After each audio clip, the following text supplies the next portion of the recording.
Hi everybody, good evening, welcome to the United Stands. I'm Mark Goldbridge and this is your latest Manchester United news as the striker issue for Amorim, well, I'll tell you what, it becomes more and more confusing. We've now been linked to Delap again and a couple of other players, and the question I want to get into tonight is Amorim really getting what he wants when you look at the striker pool that we're looking at, and how problematic could that be for us next season? Also want to talk about Aidan Heaven. He's given a bit of an update on his injury and hopefully it's a good one.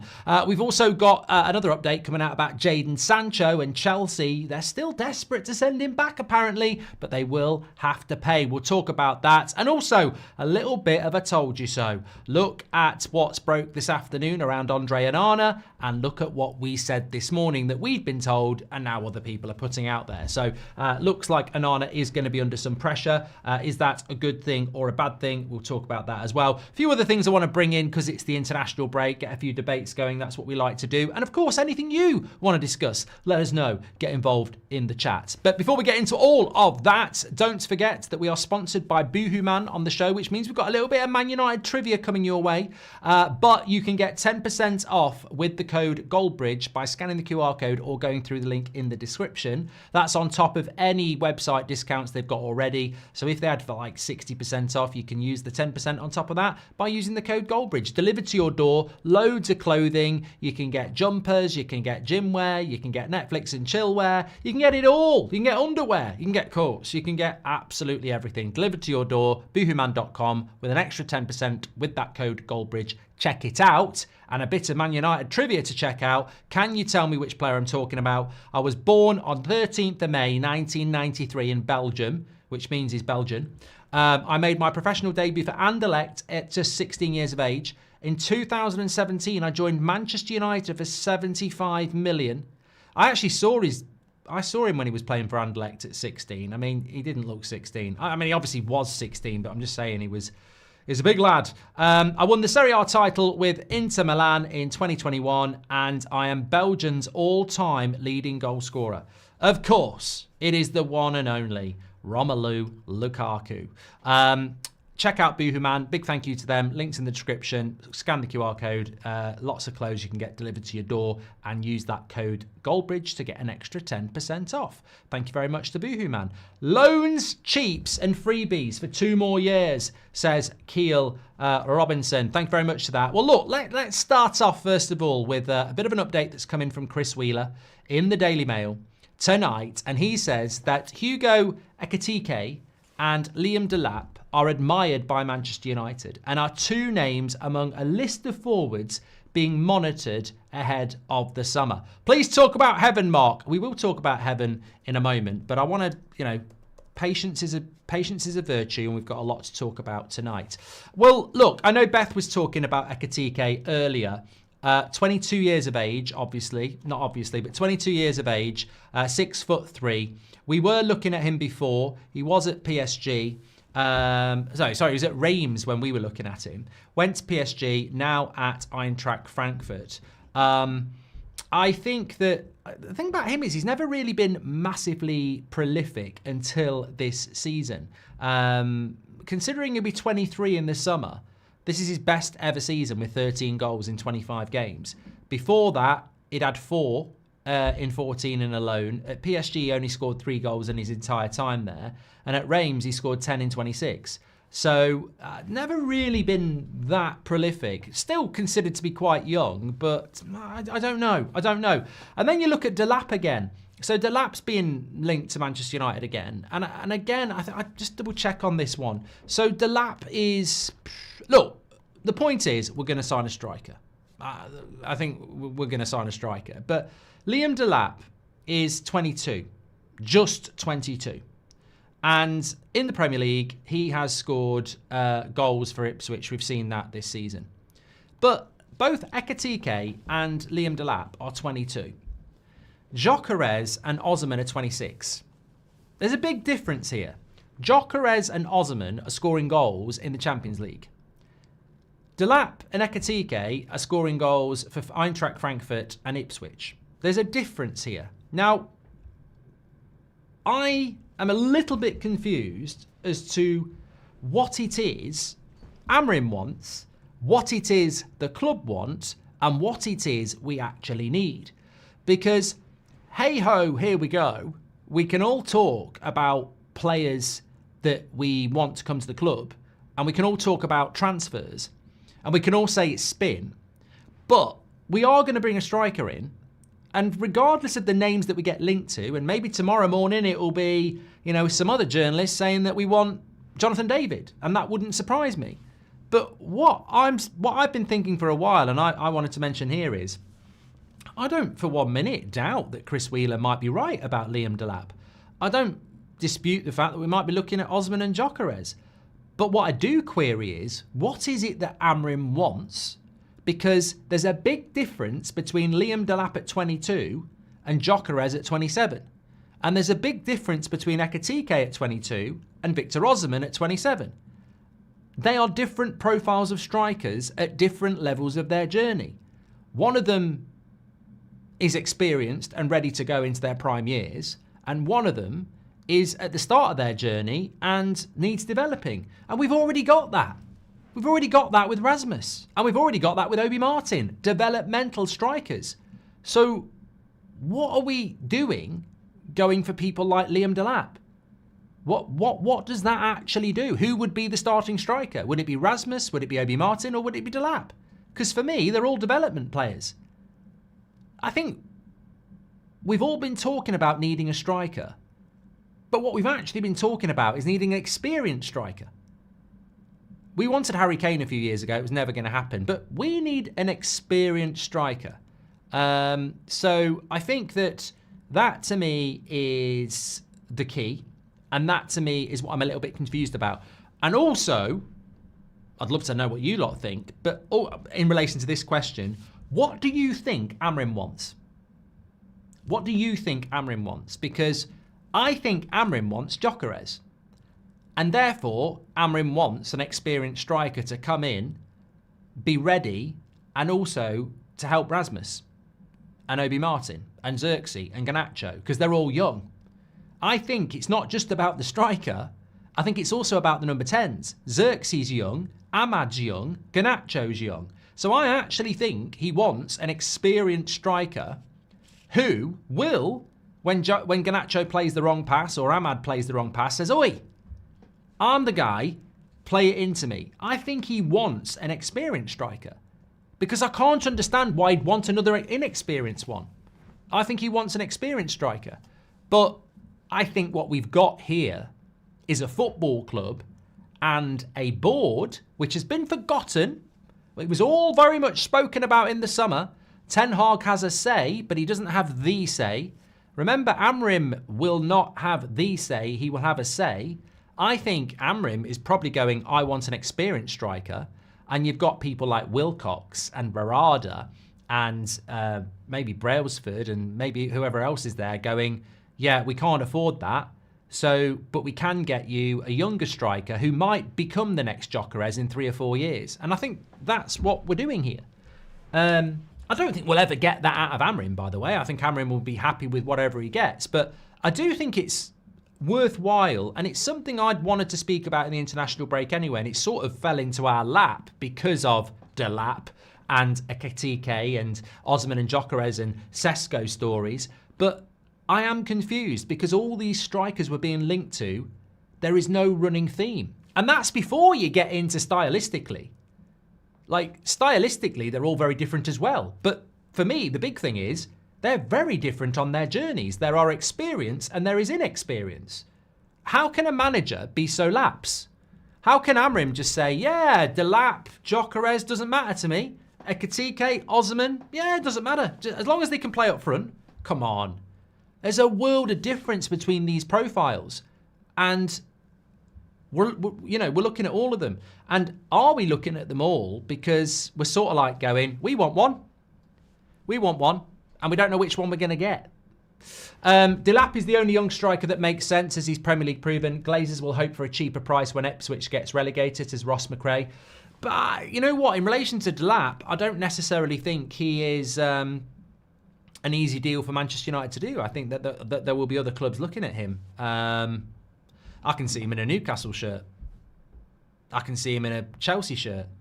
I can see him at Aston Villa. I can actually see Delap at different clubs. Why would Aston Villa not go for Delap?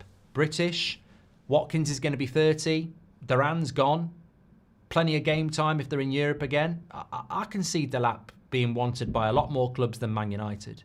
And also at Man United, I don't know whether Delap's better than Rasmus, to be honest. So if you look at the under-21s we have, and do you think we are trying to get kids cheap and want Amorim to coach them so that it fits the 5 to 8 year plan, says Dan.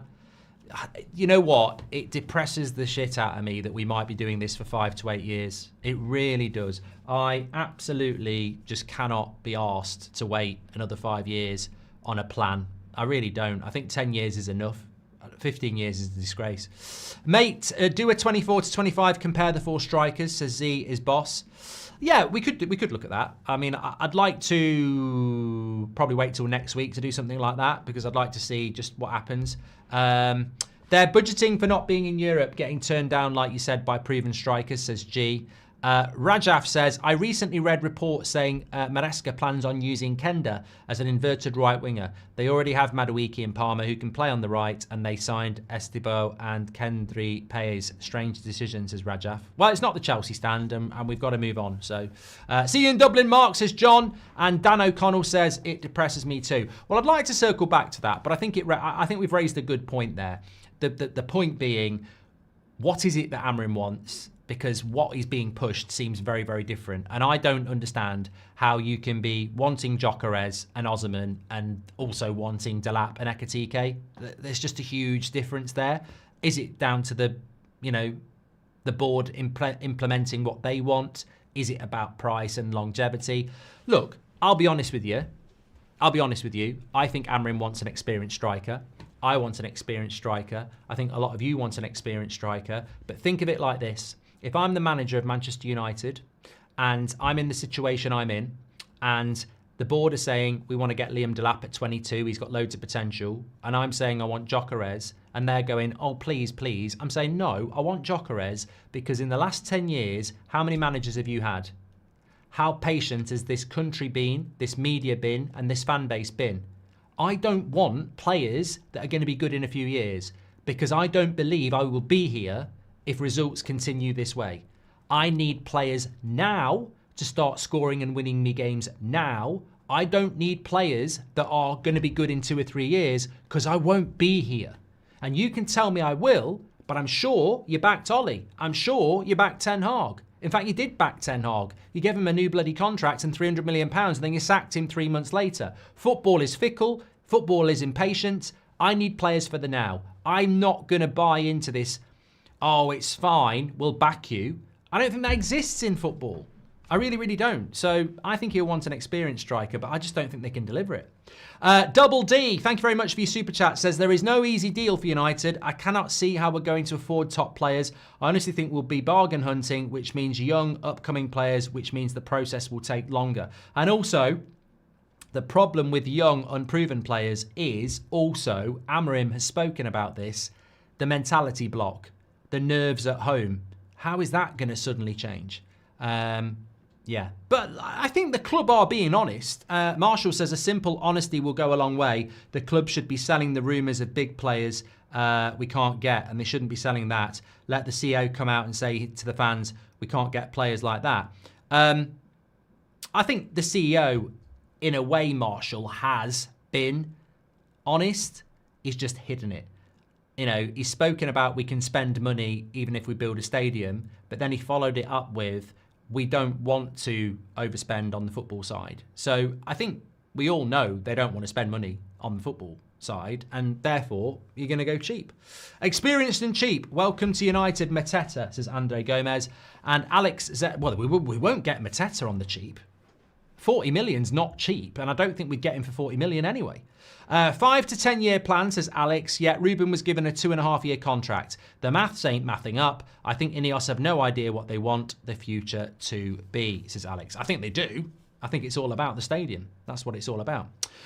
We can come back to that. Some really good points, but I want to just, whiz through some of the topical stuff that we've got for you tonight as well. Potentially good news around Aiden Heaven. He's basically come out and said, thank you guys for all the support. I've read all your messages and I'm doing really well and recovering fast. That is, in my opinion, good news.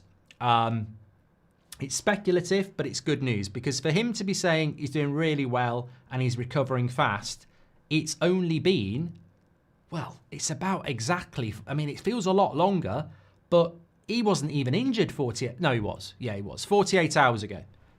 48 hours ago, he had that injury, and he's putting out there that he's doing well and he's recovering well. That, to me, look, I'll stand corrected if I'm wrong, but for him to be saying 2 days later, I'm recovering well, doesn't sound like what and I think many of us were fearing on Sunday night. That could be very long term. Completely guesswork here, but I'm hoping, I don't want to say it, but I'm hoping before the end of the season. Might be way better than that. But I'm hoping before the end of the season he's going to be back. Certainly sounds like he'd be back for the start of next season, which, if it's not going to be the end of the season, I'd take that. But I wouldn't rule out April. I really wouldn't. But, 3 or 4 weeks, like says Reece Gregory, would be, that would be brilliant news. But it sounds better than what it looked like. I mean, considering Sky wouldn't show a replay of it and how long it took to get him on that stretcher and how strapped up he was, I think for him to be saying 48 hours later that he's recovering well is a real positive, yes. Do you think our current form can win many games, says John? It's all about the Europa League for me, John.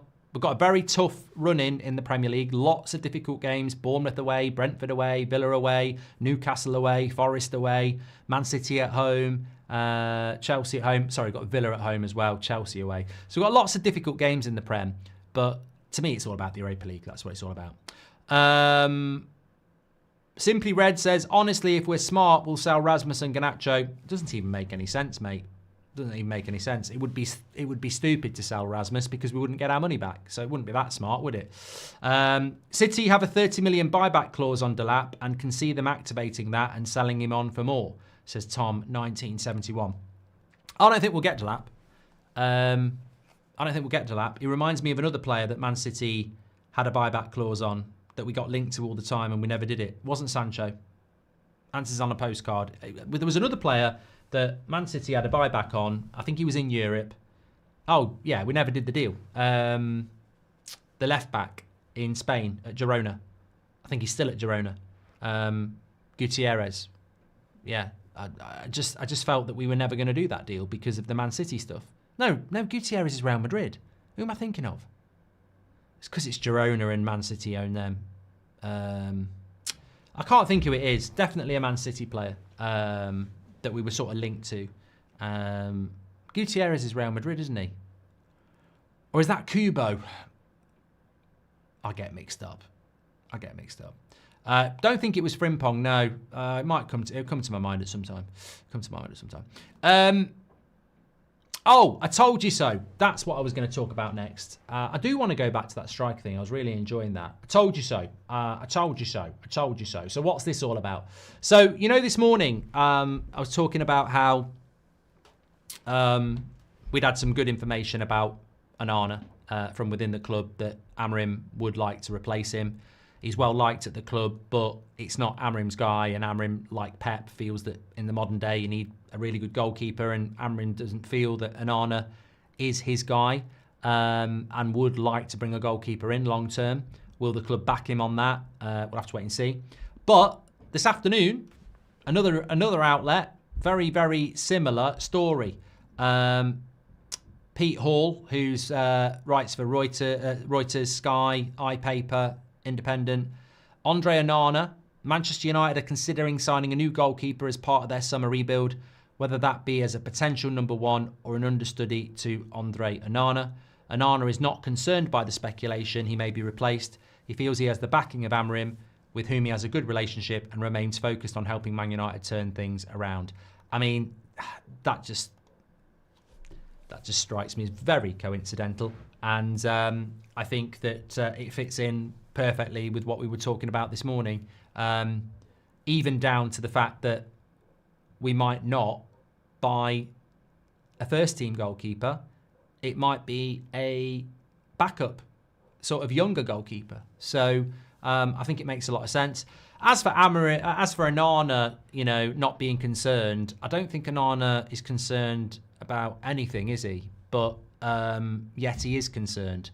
He's always been concerned. He could have been ill on Sunday and he played. And he was meant to go to the AFCON and he stayed back to play against Spurs. So I don't believe Onana's not concerned. I think Onana has already portrayed tendencies in his time at Man United that he's very wary that his place could be in jeopardy, as proved on a couple of occasions. So, look, I don't know. Onana could be at Man United for a while yet, but I think it's logical, as I said this morning, that Amorim is looking to bring a goalkeeper in. But as we just discussed there about the striker, if he wants an experienced striker and he's getting a young striker, what's he going to get if he wants a goalkeeper? A right back? You just don't know, do you? Brody says, what about Chelsea turning down the obligation to buy Sancho? Can that happen? And if so, what's really obligated anymore? I'll talk about that, Brody, because I've seen that story myself. Double D says, it's nice that a young player respects the fans enough to give us an update. Really like this guy, Heaven. And, well, you know what? Actually, just before we go to the Sancho stuff, I agree. I literally read what Aiden Heaven had put out about the injury and the fact that he's recovering well. And I did think, they'll have the results on the scan. Why are Man United so shit at updating people on injuries? I mean, this is not NASA. It's not the US government. These are not secret, documents. Football fans are hugely engaged in what goes on at their football club. And when they want to buy, the third goalkeeper kit, they're more than happy to let us do that, but they won't let us know what's going on with Aiden Heaven. And they will know. They will know what it is. I mean, would it really matter to say that the scans come back and it's not as serious as first thought? We'll know in the next few days whether he's going to be out for a few weeks or months. But we just don't get injury updates at Man United. And it's nothing to do with Amorim. It's been going on for ages. And you know what I got told? I got told this a few weeks ago. You know why Man United don't give injury updates? Tell me what Luke Shaw's injury is. He's been out for 4 months. Tell me what Mason Mount's injury was. Tell me what Johnny Evans' injury is. Tell me what Bienda's injury is. They've all been out for months. Tell me what their injuries are. Because we've not had any official updates. You know what I got told a few weeks ago when I was asking about Bienda? I got told this is the policy of not Amorim, not Barada, but the fitness department. They don't want updates going out about injuries that could be held against them when those players don't come back. And this is Manchester United Football Club. So we're kept in the dark like mushrooms, fed on shit, because the fitness department is so shit, they don't actually want to put out there what the injuries are or how long they're going to be out, so they can't be held to it. Absolutely shit. Yet at other clubs, you go to other clubs, you will know. You will know how long, if Trent gets injured, you'll know when he's going to be out. They'll update. But not at Man United. We don't say anything anymore. Don't say anything anymore. Which is ridiculous. It's just the club's a bloody joke. To be fair, we've probably sacked the person who does the updates. Brody says, what about Chelsea turning down the obligation to buy Sancho? Well, I want to talk about that one, yes. 3 years ago, I said we should get Morten Hulmland for 8 million to replace Fred. Watch out, Giovanni Leone, a young Parma centre-back, says Christian Riley. He wants a job as a scout. I mean, Hulmland was at... Where was Hulmland before he went to Sporting? I want to say... I should know that. Where was he? It wasn't Salzburg or something like that, was it? Where was Hulmland before? Lecce. Yeah, I never would have got that. I'm thinking about someone else. If we want cheap and experience, we won't find it in the Premier League. Teams in the league will add a United tax. No Premier League proven player will be cheap. We'll be relying on Fival to scout while in the summer. I think this is a good point by Patrick. I wish I'd added it, actually, but Patrick has just come in and done it as he normally does. The interesting thing for me as well, if you've tuned in a little bit late, we're talking about all these strikers we're getting linked to at the moment, and we will buy a striker. But what is it Amorim wants? Like, you can't want Liam Delap and Gyökeres. They're completely different. They're One's experienced, one isn't. You can't say I don't mind which one I get. It's like saying, you know, what do you want to eat? Do you want a bowl of cornflakes or do you want a bowl of custard? They're very different. And I think that Gyökeres and Delap are very different. There's no way a manager's going, I don't mind which one you're going to get me. But what I think is really interesting as well is that price-wise, Delap, 40 million with add-ons, best deal you're going to do. Gyökeres, probably 60 million. So the price difference isn't that big. And it makes me think business. Well, if we're going to spend 40 million, we'd rather do it on a 22-year-old where there's resale value. And I think that's what Man United have become, a business. We want to buy players that have got resale value. We don't want to buy players that haven't got a resale value. And what a shit way to run a football club. What an absolutely crap way to run a football club. We're not going to buy 26, 27-year-olds anymore because there won't be a resale value. Yeah, but the reason they're 26 and there won't be a resale value is because they're in their prime and they're ready. You don't need to develop them because they're ready to go right here, right now. You know? It's like buying an avocado and it's not ripe. You've got to wait a week. So forget having it in your salad. But ho-ho, above that, ready to eat avocados. You can have it in your salad tonight. Do you want a salad with avocado tonight or do you want a salad without avocado but you can use it in a week? You know, you're paying for what you get. There's nothing wrong with buying something that's ready to go now. Let me talk to you about this Sancho story anyway, because we've had a super chat about it. And the update is as follows.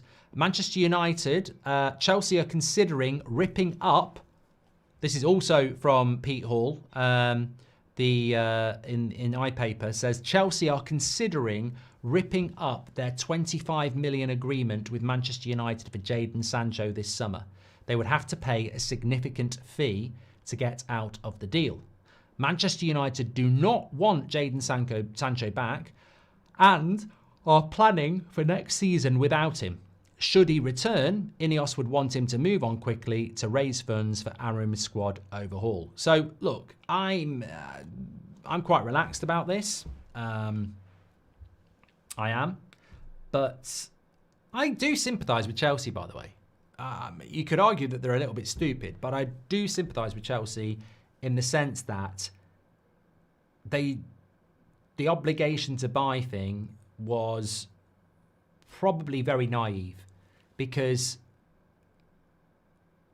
imagine when we got Sabitzer on loan, if we'd had an obligation to buy. You come in on loan. We were going to do this. We were going to do this with Agate. And I said, don't do it. Fair play to me, right? I said, do not do that. We were going to do Agate with an obligation to buy. We were going to loan him because remember Agate deal just dragged on for ages. And I think it was Romano who said it.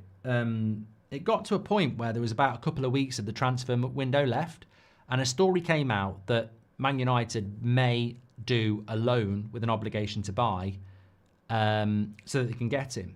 And I said, do not do loan with obligation to buy. And some people were saying, well, it's better than not doing the deal. I said, well, no, just do the deal. Don't do loan with obligation to buy. Because can you imagine the British press? If we'd got Agate and he'd had the season we'd just had, do you think everybody would be going, yeah, let's sign him now? I think there'd be people there going, nah, he's not been that good. We shouldn't spend £55 million on him.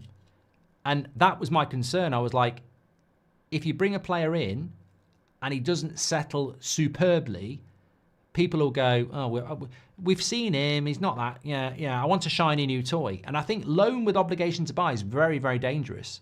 So I sympathise with Chelsea, but they signed that deal.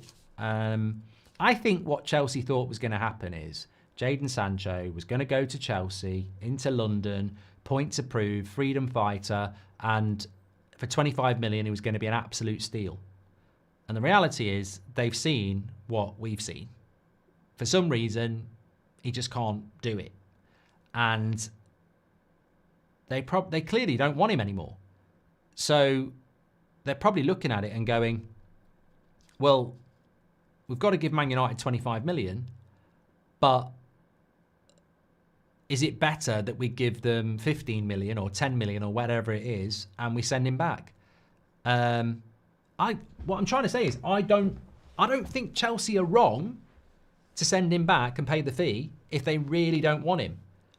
But we're not having him back either. So if we get a fee, and I don't know what it would be, then we can just move him on in the summer anyway. He's only got a year left on his contract? So yeah, I'm like, I'm not that worried because I just do not see Jadon Sancho coming back to Manchester United being used. Malcolm, but look, what I will say is it's genuine and it's weird, and you don't normally see it. The fact that Chelsea are thinking about paying us money to take him back is an odd one. And if you're Sancho FC, which maybe some of you still are, it's another low for his career, isn't it? But hopefully he'll do some good things for Chelsea over the next few weeks and they'll keep him. Sancho wouldn't even start for Macedonian national team. I'd rather have a retired Goran Pandev, says Macedonian Ajav. Malcolm Kumar, welcome to Members Club. Thank you very much. And Maz Ruwiwa says, Sir Jim, I'm on a major sacking spree. Why should I keep you? Head of fitness. I'll work for free. Sir Jim, you're safe. How the stitches, says Curious Watchman, and hope you and the family are good. They're good. I'm just about there now. I mean, they're not coming out for another week, but I'm just about there in relation to, being able to move around and stuff, which is good because I'm in Dublin tomorrow night for the live show. Hopefully going to see plenty of you there. Looking forward to it. And Kenneth says, I wouldn't trust the fitness department with updates as they couldn't patch up a Delit the first time against West Ham. It was Brentford, because I was there, mate, Kenneth. I know exactly what you're talking about. The same injury policy happened with Ten Hag and before, says Tom Crant. Thank you very much. Brody was the one who mentioned the Sancho thing. Brody also says they went out and bought Kenda like a fart in the night. Silent but deadly. Yeah, I mean, I don't know whether I'm being naive here, but I'm not actually concerned about what happens with Jadon Sancho because honestly, if he stays at Chelsea, we get 25 million. If they send him back, we probably I wouldn't like to speculate, but we'll get a few million out of it. There's no point having obligation to buy. There's no point having obligation to buy for 25 million, but you can send him back if you don't like him and give us 1 million. Nobody would even bother. So if we've been in any way competent, I would say that it's an obligation to buy for 25 million. And if you send him back, you have to give us 50%, 12.5. And the way financial fair play is working at the moment, that's a stupid thing to do. A really stupid thing to do. Jadon Sancho's still mid-20s. If you're going to send him back to Manchester United, their own player, and give them £12.5 million, not many clubs can afford to just lose £12.5 million for nothing. They'd be better if you've got something and you don't really want it, but it has a value. Are you better off paying somebody to take it off your hands or paying 25 million and it's yours and then finding a way to sell it? They'll be financially better off not doing that. But yeah, it is a mess. It is a mess. DNA Pro Wrestling says City have a 30 million buyback on Delap. Yes, you're not the first person to mention that. And Chris Bliss says Sancho was an Eric Ten Hag stitcher, poor man management, says Chris. I'd love you to tell me what you think he's talking about there, because I actually don't know what you're talking about. So Jadon Sancho's doing crap at Chelsea because of Eric Ten Hag's poor man management. Yeah, can you remember who bought Jadon Sancho, Chris? Certainly wasn't Eric Ten Hag. Ole Gunnar Solskjaer. And last time I checked, it was Eric Ten Hag who supported Jadon Sancho while he took 3 months off during an important season to get a break. And the fans supported him as well. And last time I checked, Jadon Sancho and Ten Hag fell out because Jadon Sancho wasn't trying in training. So yeah, I don't. So look, if you want to have a pop at Ten Hag, he was a prat for selling, letting De Gea go, but yeah, I don't think he handled the Erik Ten Hag situation badly. Apparently Man United have dropped a detail of their new stadium video, which I'm just having a quick look at here. Oh, it's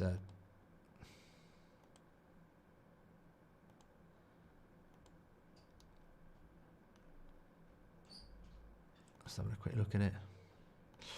Yeah. Season ticket price rises. Release the video about every detail of our new stadium. I mean, the club is just such a bloody Anthony fidget spinner, isn't it? It's spin. Yesterday announced season ticket prices are going up. Today, release the Schneider cut. Release every detail of our new stadium revealed. Yeah. But you haven't released every... I mean, the title of the video even makes me laugh. Every detail of our new stadium revealed. Okay, number one, how are you funding it?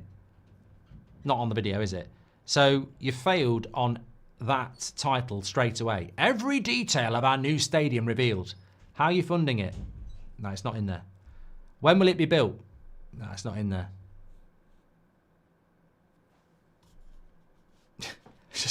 It just makes you laugh. Makes you laugh. Really does. I've had a super chat here from Dan Harding. He says, saying LD will do any better, Liam Delap. Saying Liam Delap will do any better than what we already have is crazy. Get an experienced striker or spend more on creative players to provide, says Dan. You know what, mate? I think if we brought Liam Delap in and we had Rasmus and Delap next season, I can see a very similar issue to what we've had for the last 2 years with Rasmus. I can see a young player up front adjusting to a situation where he's inexperienced and not authoritative and living on scraps. Whereas I think if you put a proper experienced striker up there, I think you would see a big difference. And it goes back to what we were saying before. How does that impact on Amorim if he's got yet another player that's developmental? I mean, you look at that Man United side. Dorgu's developmental. Ahmad, I think, is still developmental. Garnacho is developmental. Mainu is developmental. Rasmus is developmental. Xerxes is developmental. In a way, you could say Agate, although I'd expect at his age not to be. Yoro is developmental. Heaven is developmental. So there's just a lot of players in that team that are developmental. And what developmental mean is that, you know, you're going to get inconsistency. It's going to take time. And, you know, how long? And, you know,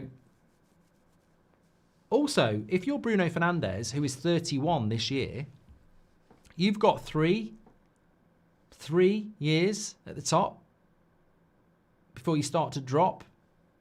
Not many players these days are playing at the very top level at 34, 35. There are a few, but, you know, week in, week out, they're not. Is Bruno just here to develop players? I don't think he is. I think he wants to be, you know, doing stuff at ASAP as well. I'm sure Leeds tried to pull out of an obligation to buy for Augustin with Leipzig, who took them to court. Leeds had to pay the full fee and his wages over the 5-year. Agreed contract cost them almost double the agreed deal, says Jam. Yeah, and this is what I mean about the Sancho thing. Unless we've been lied to, obligation to buy, I can't see a massive thing for us to worry about there, to be fair. Black Wolf, so it says, so he's telling me and Mark and the chat that Sancho is a shit footballer because Ten Hag. Mark, where do you find these people, man? Says Black Wolf. And Quadingle says, who's your preferable Onana replacement? I need to, I don't know how you lot are doing at the moment, but this is probably the worst transfer window ever since I've been doing the United Stand for 10 years, where I'm just not prepping for the transfer window. And I suppose that sends quite a strong message to the situation at Manchester United, because normally Normally, I'm very, very enthusiastic about the summer transfer window. Even if I'm naive, I'll normally go, this is the right back we need. This is the centre back we need. These are the striker we need. This is the goalkeeper we need. And I'm normally have a few options. I've normally done quite a lot of research, and I'm normally quite excited about it. But I'll be honest with you, this year, a lot of people are saying to me, what's the centre back you'd go for? What's the midfielder you'd go for? And I find myself with a lack of options, not because I don't know names, but because I don't know the budgets. I don't know the appetite, and I don't know. Well, I'd like Edison. I'd like Frimpong. I'd like Costa in goal. But I don't for 1 minute think we've got that type of money. So therefore, you're asking me to go budget. And there's just something that's just not very exciting about going, oh, I'd go for the goalkeeper that plays in Germany, Bundesliga 2. 21 could be the next Neuer if we get really lucky. And I reckon we get him for about 3 million. And there's something just not exciting about that. And I think it's the first transfer window where I've actually felt like I don't want to start chucking names out because I feel a fraud to say, let's go and get Costa from Porto, because I've got no confidence that we will do that. Or Gyökeres from Sporting, because I've got no confidence we'll do that. As David Duncan says, best in class my arse. And I refuse to start saying, you know what, if we're really broke, let's go and get this player, because I'm playing the game then. I'm playing the game. I'm playing the game. I'm playing the game where I'm allowing this ownership to let me tell you cheap names and getting excited about it. And I'm not getting excited about it. I'm not. You know, if we want best in class, the goalkeeper I would go for would probably be Costa at Porto. Yeah, I've seen him make a few mistakes, but he's a modern goalkeeper and he's probably the best goalkeeper out there. I think he'll end up at Man City, by the way, but that's the goalkeeper I would go for. If we're going for an up-and-coming goalkeeper, I'd agree with what people were saying this morning about the Lille goalkeeper or the Parma goalkeeper, Suzuki, someone like that. But I think that's probably what we will do. Just while I'm live, you won't mind, I've just had a message from Danny from the script, who's on the show tomorrow night. Says he's very excited to be in Dublin. Well, that's where he lives. That's where he's born anyway. And he was asking me whether I'm there tonight. Obviously, I'm flying in tomorrow, but can't wait for that. Going to be a great night. Really excited about it. And yeah, hopefully we'll be able to get you lots of clips and stuff on the socials if you're not going to be there. I think, by the way, I do think it's a big venue. There may well still be a few tickets left in the third tier, up in the gods. If you fancy it, a late trip, get yourself there. Links in the video description. Senor David says, Glinios Pact is all about the regen project. The 1958 should target and make their case clear to all government institutions needed to greenlight this project. Instead, target decision makers, not selfish owners, says Senor David. It's a fair point. I know, because a few people have approached us. I know there are quite a few people and organisations that are very much keeping an eye on the government's role in the regeneration project, and there is a belief that things could be done to stop it, but I don't know. Look, I did a video on that and the land that we own and the position that we're in and the regeneration project. Even I said in the video that regeneration project could be massively beneficial to Manchester United Football Club. Massively beneficial. And if it wasn't the Glazers that were going to benefit from it, and we were a football club that ran off its own profits, I would say, why would you not be cheering about building a stadium in the middle of an area that the government and private sector are going to fund to make even more money for us? And I think that's why, look, this is a Glazer project. This is a Glazer project. I think Sir Jim Radcliffe is a puppet. Like, I've said that. I think for the last week, every interview he's done has made me think of him as Pinocchio. You know, he's just a puppet for the Glazers. But there is literally a document from 2018 from Manchester United Football Club to Trafford Council talking about this regeneration project. 7 years ago. Sir Jim Ratcliffe was nothing to do with this regeneration project. He's just the guy to front it. The Glazers have been thinking about this for at least 7 years. And the evidence is there. But people still think it's Sir Jim's project. The Glazers had this planned for years. Years and years. The documents are out there.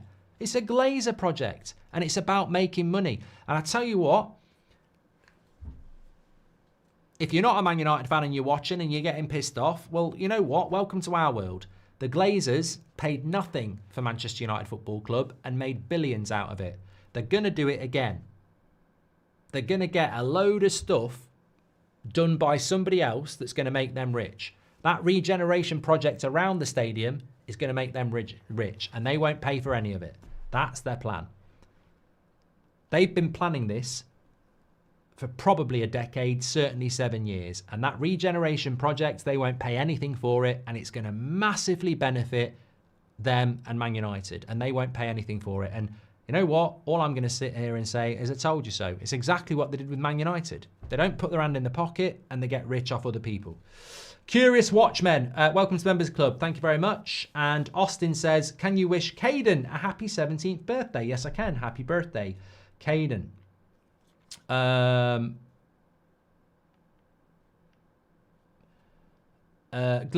I've done that one from Senor David as well. Did it with the Buccaneers as well, says Jack. Thank you very much. And Qatar were going to try to do the same thing. It was clear United were going to move from Old Trafford soon, says DK. Well, no, they weren't. Look, I can't be asked to speak about Qatar, but they weren't going to ring the government up and say, please build a load of stuff around Old Trafford. They were going to build a new stadium because the Glazers had put us in a position where it had to be rebuilt. But they wouldn't have been getting any hands out from the government, mate. That's not what they were going to do at all. And also, they were going to clear the debt in day one, which is certainly not going to happen with this ownership. Greg Donald says Radcliffe is the front man. Balvinda says, I think Radcliffe wants out. No.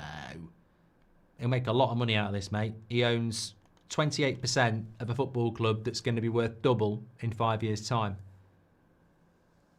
Don't fall for the whole interview of, at the end of the day, if it's not fun anymore, why would I do it? Well, you own 28% of something that's going to double in value in 5 years, mate.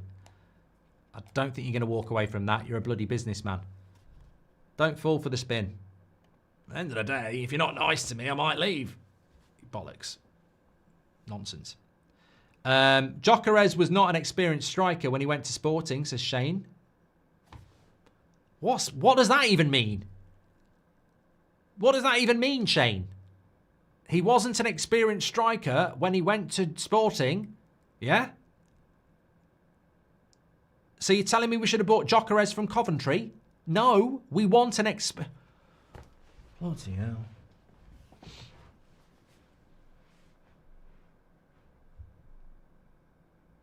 That cow wasn't a lasagna when it was walking around the field. I want a lasagna, I don't want a cow walking around a field.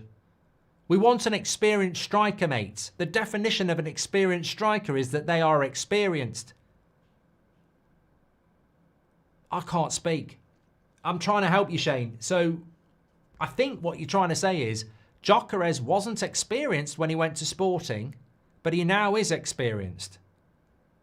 So let's buy players that aren't experienced and turn them into experience, which is exactly what we spent the last hour talking about. If we spend another 2 years developing another developmental player, we won't, what will happen? We need an experienced player. We all understand, Shane, that you could buy Delap, who could become experienced, but it will take time for him to become experienced, and we don't have that time. We need somebody now. Curious Watchman's just gifted a membership. Thank you very much. Radcliffe is a season ticket holder at Chelsea. Why Gary Neville asked him why Nice is a flop, says Rochelle. I saw somebody saying the other day that they don't even think Sir Jim Radcliffe is a lifelong Man United fan. I don't know. Isak or no one for every team, to be honest. No other striker comes close as Jota. Well, we better not get linked to bloody Isak. Not because I don't want him, but we just better not get linked to Isaac. It would be laughable. We need potential mixed with people that have won like Varane, says Who to Blame. All I want is a 26, 27-year-old striker who's got experience and is going into their prime years. And I think we all know that's what we should be going for, and it would make a lot of difference to Manchester United. They're not easy to get hold of, and clearly we haven't got the money to do that. I think that's where we're at. Crazy how Man United are in loads of debt but can still build a 2 billion stadium. This is amazing football. Yeah. Abdi says Harry Kane is still the best striker in the world. We're certainly not going to sign for Manchester United, mate. Should have gone for Ivan Toney, says Cap. You know, in a way you're right, but in a way it just didn't feel right.